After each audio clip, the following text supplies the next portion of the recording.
Chers auditeurs, dans ce nouvel épisode, nous allons parler de la vague de consolidation 2025 à 2028 et pourquoi la lisibilité et la transmission deviennent des critères clés pour attirer les repreneurs. Les marchés évoluent rapidement, les acquéreurs se montrent plus sélectifs, les fonds se recentrent, les groupes consolident et les PME qui ne savent pas se rendre visibles deviennent invisibles malgré leurs chiffres. Dans ce contexte, la transmissibilité devient parfois plus déterminante que la performance financière brute.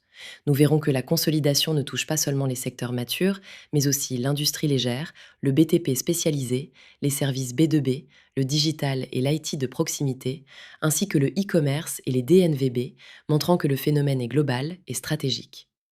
Une entreprise rentable mais dépendante du dirigeant, mal documentée ou sans deuxième ligne, est désormais risquée et non intégrable à une transaction. Prenons l'exemple d'un dirigeant qui décide tout seul. L'acquéreur voit rapidement un risque systémique et ajuste son intérêt en conséquence. Alors, que faire pour reprendre la main et préparer une session réussie? Commencez par vous regarder comme un acquéreur. Identifiez ce qui vous inquiéterait si vous achetiez votre entreprise demain. Cela pousse à formaliser les processus critiques, déléguer les décisions clés et établir un pilotage simple et régulier.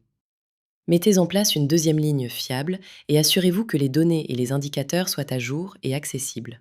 Ensuite, préparez une fenêtre de session sur 1 à 3 ans.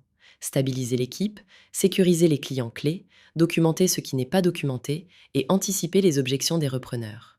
Une structure claire attire les bons profils et peut accélérer la vente tout en augmentant le prix obtenu. Les signaux qui indiquent que le moment est venu sont parfois subtils. Vous êtes devenu un goulot d'étranglement, votre marché se consolide vite, la fatigue stratégique se fait sentir, vos managers demandent plus d'autonomie et les acquéreurs restent flous sur votre valeur. L'objectif reste identique, rendre l'entreprise lisible, autonome et transmissible pour que la valeur se concrétise lors d'une transaction.